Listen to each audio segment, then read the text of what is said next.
Likez et abonnez-vous à la chaîne pour tout savoir sur le Real Madrid. Dans cette vidéo, nous avons une bombe historique concernant le Real Madrid. Mais avant cela, nous devons parler de certains sujets très importants concernant notre club bien-aimé. Passons au premier, David Alaba. David Alaba est arrivé au Real Madrid avec l'étiquette de recrutement star et une lettre de présentation qui incluait une carrière brillante en Allemagne, des titres de premier plan et un leadership éprouvé, tant dans sa sélection nationale qu'au Bayern Munich. Son arrivée a été célébrée comme une incorporation de luxe, de celle qui marque une ère, un mélange d'expérience, de caractère et de hiérarchie qui pouvait apporter dès le premier jour. Son adaptation a été immédiate, sa connexion avec l'environnement madrilène fluide, et sa première saison a offert des aperçus de ce joueur complet qui a tant émerveillé en Bundesliga pendant des années. Mais avec le temps, l'histoire a pris une tournure différente, plus sombre, moins enthousiasmante. Et aujourd'hui, en tant que madridiste, soyons honnêtes, son départ du club est non seulement compréhensible, mais probablement la meilleure décision pour les deux parties. Le Real Madrid, dans sa philosophie de planification sportive, n'a jamais été caractérisé par des actions précipitées, et encore moins par un manque de respect. Ici, les contrats sont respectés, les joueurs sont pris en charge et les décisions importantes sont mûrement réfléchies. C'est pourquoi le club ne va pas forcer Alaba à partir, même s'il a déjà été envisagé de lui payer la moitié de son salaire restant pour libérer sa fiche en vue de la prochaine saison, c'est-à-dire environ 10 millions bruts, 5 millions nets, qui lui seraient versés en compensation pour la résiliation anticipée de son contrat, une mesure qui, au fond, cherche à résoudre une situation qui est déjà intenable sur le plan sportif, mais qui montre également que le club continue d'agir avec dignité et humanité, même lorsqu'il s'agit de prendre des décisions délicates. Le défenseur autrichien, qui est actuellement de nouveau blessé en raison d'une lésion au soleu de sa jambe gauche, a manifesté son intention de rester. Il ne veut pas partir sans avoir apporté davantage, sans avoir laissé une dernière grande image. Il ne veut pas que les supporters se souviennent de lui comme d'un joueur qui a touché un salaire millionnaire et n'a pas performé lors de ses dernières campagnes. Sa fierté sportive et son caractère compétitif le poussent à continuer à se battre pour une place, à essayer d'offrir une dernière année de performance. Mais la réalité ne attend pas, et la réalité dans ce cas est dure et sans appel. Alaba ne peut plus continuer à jouer au niveau dont le Real Madrid a besoin. À 33 ans et après une série de graves blessures musculaires, il n'est plus en mesure de garantir une continuité. Et pour une équipe qui aspire à tout gagner chaque saison, c'est un problème trop grand. On ne peut pas construire une défense solide autour d'un joueur qui passe plus de temps à se rétablir qu'à jouer. On ne peut pas maintenir une fiche aussi élevée pour quelqu'un qui, avec de la chance, disputera quelques matchs de seconde zone. Parce que le football d'élite est un présent constant, on ne vit pas du passé ni de la nostalgie. Et aussi douloureux que ce soit à dire, Alaba ne représente plus une garantie de performance. Son départ permettrait également au club de faire des mouvements stratégiques sur le marché. Libérer son salaire et sa place dans l'équipe serait un soulagement pour la planification sportive. Ce serait une opportunité d'investir dans de nouvelles pièces, du sang neuf, des footballeurs qui peuvent offrir des performances immédiates, car dans une équipe comme le Real Madrid, chaque fiche compte. Chaque décision doit être orientée vers la construction d'un bloc compétitif, équilibré et solide, et continuer à maintenir Alaba avec son historique médical récent et son âge irait à l'encontre de cette logique. La chose la plus sensée est donc de faciliter son départ avec dignité, de lui offrir la possibilité de clore son étape de manière élégante, sans drame ni pression. Un départ qui reflète le respect mutuel entre un grand club et un joueur qui, bien qu'il n'ait pas pu répondre aux attentes ces dernières années, a toujours maintenu une attitude professionnelle. C'est pourquoi, en tant que madridiste, je soutiens ce départ. Je le comprends, je l'apprécie et je le considère comme une décision responsable. Et je répète la question. Que pensez-vous, madridista? Que pensez-vous être le mieux pour le club? Continuer à parier sur un joueur qui vit entre les blessures ou libérer de l'espace pour de nouvelles incorporations qui peuvent vraiment faire la différence. La deuxième nouvelle concerne une décision très importante pour le club. Dani Ceballos est une fois de plus au centre des rumeurs sur ce marché estival. Son nom est déjà un habitué à cette période de l'année dans le monde du football espagnol et en particulier dans celui du Real Madrid, où année après année, le même scénario se répète. Sa continuité est remise en question, son futur est rempli de points d'interrogation. En général, le dénouement finit toujours de la même manière. Un joueur qui reste sans parvenir à s'imposer comme titulaire. espérant que la nouvelle saison sera enfin celle qui le propulsera dans un rôle protagoniste. Cependant, après plusieurs années dans cette dynamique et voyant que les opportunités ne se traduisent pas en impact réel, il est temps de le reconnaître clairement. Son étape au club blanc doit toucher à sa fin. En tant que madridiste, il faut le dire clairement et sans détour. Son départ n'est pas seulement nécessaire, il est opportun, logique et également sain pour toutes les parties. Depuis son arrivée au Real Madrid avec cette aura de joueur prometteur, talentueux, au bon pied, avec une vision du jeu et un caractère andalou, Ceballos a été une promesse éternelle. On attendait de lui un saut qualitatif qui n'est jamais venu. Il a eu de bons matchs, des périodes où il a montré son engagement, son dévouement et même son leadership. Mais cela ne suffit pas lorsque le niveau d'exigence est si élevé. Le Real Madrid n'est pas un club pour les joueurs qui se contentent de remplir leur rôle. Ici, il faut briller, marquer la différence. Et Dani, au fil des années, ne l'a pas fait, ni avec les entraîneurs précédents ni maintenant avec Carlo Ancelotti. Les supporters l'ont soutenu, ont eu de la patience, lui ont donné le bénéfice du doute même dans des moments où la chose la plus simple aurait été de se rendre à l'évidence. On l'a apprécié pour son engagement, son amélioration physique, son attitude à l'entraînement. Mais tout cela, bien qu'important, n'est pas suffisant pour justifier sa permanence dans une équipe qui cherche de plus en plus de précision, de dynamisme, de polyvalence et de solidité dans la zone médiane du terrain. La marge d'erreur est minime et les minutes doivent être utilisées avec une efficacité maximale, ce que, malheureusement, il n'a pas réussi à faire avec la régularité nécessaire. Le Real Madrid a besoin d'un milieu de terrain avec de la hiérarchie, du rythme, de l'intelligence tactique, une vision d'avenir, et Ceballos, malgré ses qualités techniques, ne correspond pas à cette vision. Son football, bien que dépouillé dans certains aspects, est trop lent pour le rythme que les compétitions de haut niveau exigent aujourd'hui. Sa vision n'a jamais été éblouissante, son tir est discret et sa capacité de leadership sur le terrain est moindre que ce que suggère son attitude en dehors de celui-ci. Et c'est là que réside le véritable problème.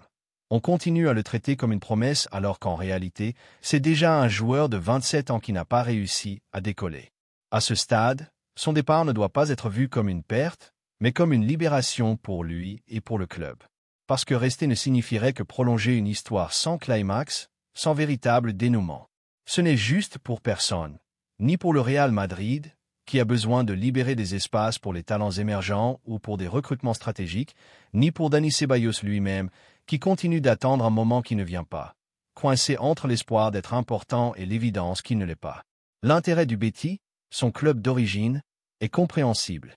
Là-bas, il était heureux, il a brillé, il s'est senti leader. C'est un environnement qui le connaît, qu'il apprécie et qui peut lui donner le protagonisme qu'il n'a pas eu dans le club blanc. Un environnement où il peut se sentir comme une pièce centrale d'un projet, où son football plus technique et posé peut mieux s'intégrer. Ce serait un retour qui aurait non seulement du sens sur le plan sportif, mais aussi sur le plan émotionnel. Et cela, loin d'être un recul, peut être un nouveau départ, un pas en avant dans une direction différente. C'est pourquoi, du point de vue madridiste, il n'y a aucune raison de s'accrocher à sa permanence. Il n'y a pas de raison sportive solide, pas de statistiques éblouissantes, pas de présent brillant ni de futur prometteur. Il y a, en revanche, une histoire qui demande une conclusion digne, car lorsque l'on prolonge une étape sans qu'elle n'évolue, on n'accumule que des frustrations. Et le Real Madrid, par sa grandeur, son histoire et sa responsabilité de toujours concourir au plus haut niveau, ne peut se permettre ces pauses. Ce possible départ permettrait également au club d'agir avec plus de liberté sur le marché.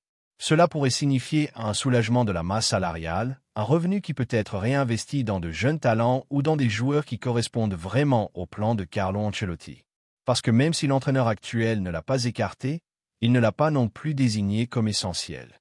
Ceballos a été dans un limbe constant, ni dehors ni dedans, ni écarté ni indispensable. Et cela, dans une équipe comme le Real Madrid, est insoutenable à long terme.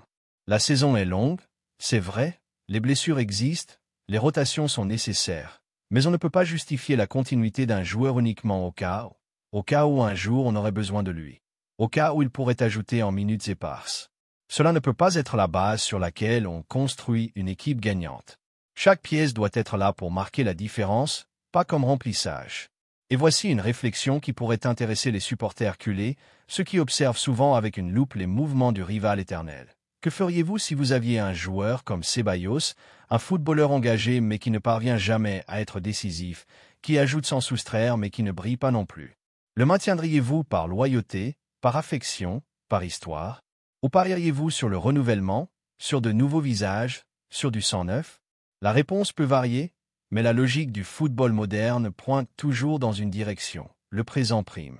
Et le présent de Dani Ceballos est loin du niveau que le Real Madrid exige. Ce club ne peut pas se permettre de vivre du passé ni de l'espoir futur.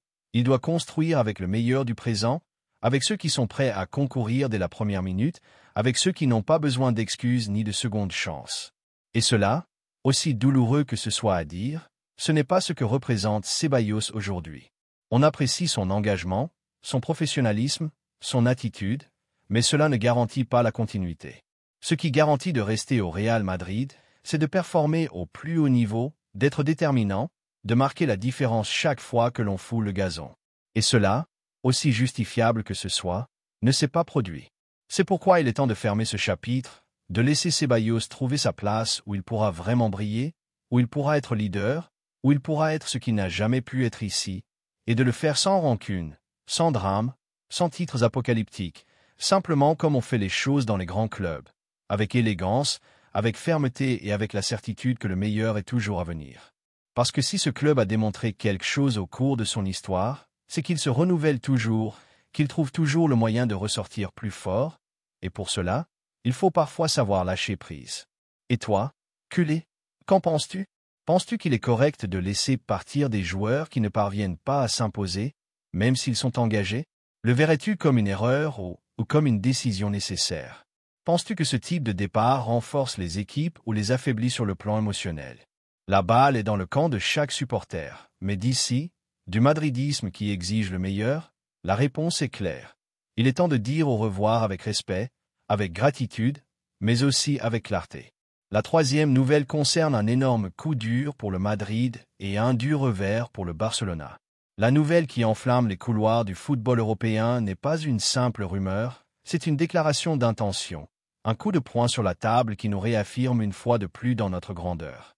L'opération Nico Williams devient sans aucun doute l'un des mouvements les plus attractifs, stratégiques et surtout symboliques de ce marché estival, et son importance ne réside pas uniquement dans ce qu'elle représente sur le plan sportif, qui est énorme, ne nous leurrons pas, mais dans ce qu'elle signifie comme un coup institutionnel dévastateur dans cette éternelle, épuisante et pour nous prévisible bataille de la supériorité entre le Real Madrid et cette autre équipe de la ville comtale. Alors que les médias catalans lançaient des feux d'artifice, parlaient d'une opération close, en marche et sûre pour l'équipe blaugrana, la réalité, cette dame implacable, a commencé à vaciller avec une force qui, sincèrement, nous est familière et même réconfortante. Les cloches sonnées à toute volée se sont transformées en un tintement lugubre, un présage de ce que nous savons déjà. Pendant ce temps, dans la capitale espagnole, dans notre Santiago Bernabéu, tout est observé avec une attention sereine, une prudence majestueuse et oui, avec cette supériorité silencieuse que seul peut posséder le club le plus grand et victorieux du monde. Avec tous les projecteurs braqués sur l'avenir de cet ailier électrique de l'Athletic Club, la vérité, la crue réalité que le temps se charge toujours de confirmer, est claire, cristalline et dévastatrice pour certains. Si le Real Madrid veut Nico Williams, le Real Madrid se l'appropriera. Aussi simple, aussi catégorique. Il n'y a rien d'autre à dire. Et c'est que l'autre équipe, celle de Barcelone, avec Nico Williams, n'est qu'un autre chapitre, un de plus, de cette interminable et déjà ennuyeuse série de Ficha El Barça, cette telenovela tragique dans laquelle les grands noms du football mondial apparaissent encore et encore liés au club catalan, pour finir dans l'immense majorité des cas en frustration monumentale, retards inexplicables, fuites intéressées et ce qui est encore plus douloureux pour eux et glorieux pour nous, en recrutements qui finissent par porter le blanc. Cela s'est déjà produit et cela peut se reproduire. L'histoire se répète et les schémas se consolident, car une fois de plus, alors que depuis la ville comtale on lançait des cloches à toute volée, on parlait avec une légèreté stupéfiante de sommes millionnaires, de dates immuables et même d'un dorsal déjà attribué aux joueurs en question. La réalité économique, ce monstre insatiable qui vit dans ses entrailles, les frappe à nouveau avec la dureté d'un marteau pilon. Les conditions exigées, avec toute la logique et le professionnalisme, par les représentants du joueur pour garantir son inscription à la compétition sont aujourd'hui absolument et indéniablement inassumables pour un club qui vit année après année de malabars financiers impossibles, de promesses creuses que personne ne croit plus et de ces fameuses leviers qui, pour être sincère, ne séduisent plus même les investisseurs les plus naïfs. La crédibilité, madridista, est une valeur qui ne s'achète pas avec de l'argent, mais qui se construit avec des faits. Les agents de Nico Williams, qui ne sont précisément pas des novices dans ce cirque complexe du football, ont déjà exprimé, selon des informations fiables, leurs profondes réserves. Et l'on se demande avec une logique écrasante, comment peut-on faire pleinement confiance à un club qui, à ce jour, ne peut même pas inscrire ses propres joueurs renouvelés, ceux qu'il a déjà dans son effectif et auxquels il a promis un avenir? Comment peut-on signer un contrat long, exigeant et d'une ampleur économique considérable avec une entité qui doit examiner ses comptes avec une loupe millimétrique saison après saison, tandis que la Liga espagnole la surveille avec l'intensité et le contrôle obsessionnel d'un père méfiant? Ce qui semblait il y a quelques semaines une opération bien engagée, une négociation fluide, a dérivé, comme prévu, en une méfiance profonde. Et tandis que le président de ce club tente de vendre un autre film d'illusion, de fumée, de château en Espagne, les pièces de cet échiquier complexe se déplacent inévitablement vers l'endroit où les décisions sont réellement prises avec sérieux, avec rigueur, avec pouvoir et avec la garantie du succès, vers notre majestueux Santiago Bernabéu. Ici, à la Casablanca, la stratégie est différente. Don Florentino Pérez, notre président, comme toujours, ne fait pas de faux pas. Il n'entre pas dans des guerres absurdes de déclarations publiques ni dans des courses médiatiques pour des recrutements qui ne servent qu'à gonfler les prix et à générer du bruit inutile. Le Real Madrid se déplace avec une élégance qui désarme, avec une puissance financière et sportive qui écrase, et avec une planification qui frôle la perfection. Si notre club considère que Nico Williams correspond vraiment à son projet sportif à long terme, il activera simplement la clause de résiliation stipulée dans son contrat avec l'Athletic Club et le joueur sera incorporé. Il n'est pas nécessaire de filtrer des offres ni de créer des rideaux de fumée dans la presse, ni de monter des théâtres grotesques dans les bureaux de la Ligue. Ici, on n'improvise pas, on exécute. Et c'est précisément cela qui différencie de manière abyssale et irréconciliable une institution qui domine le football européen d'une main de fer, qui a gagné plus de Coupes d'Europe que quiconque, d'une autre qui survit jour après jour entre des promesses non tenues, des ventes d'actifs futurs qui n'arrivent jamais et des tensions internes qui éclatent à chaque revers.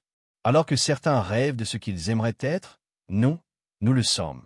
D'un point de vue purement sportif, l'incorporation de Nico Williams serait, permettez-moi de le dire sans ambiguïté, une manœuvre brillante, un véritable coup de maître. À seulement 22 ans, c'est un joueur qui a déjà amplement démontré sa capacité innée à marquer la différence dans l'élite du football mondial. Son explosivité sur le flanc, son débordement électrique, sa capacité à dribbler sur courte et longue distance, son démarquage intelligent pour chercher l'espace, sa vision tactique pour combiner et son évolution constante en font sans aucun doute l'une des grandes pépites, l'un des diamants les plus polis du football espagnol et européen. Il n'est pas une coïncidence que tous les grands clubs du continent le veulent dans leur rang. Mais, et c'est là la clé, tout le monde ne peut pas l'avoir, et c'est là que le Real Madrid doit exercer avec autorité et sans hésitation tout son poids institutionnel et sportif. Parce que dans ce club, dans notre maison, on ne cherche pas seulement du talent pur, on cherche quelque chose de plus profond. Le caractère d'un champion, une maturité étonnante pour son âge, un engagement inébranlable envers le blason, et surtout, cette faim insatiable de gloire qui nous a conduits à être les rois de l'Europe. Nico Williams correspond parfaitement à chacun de ces paramètres. De plus, et cela remplit les Madridistas d'une fierté spéciale, ce recrutement aurait une charge symbolique énorme, presque dévastatrice.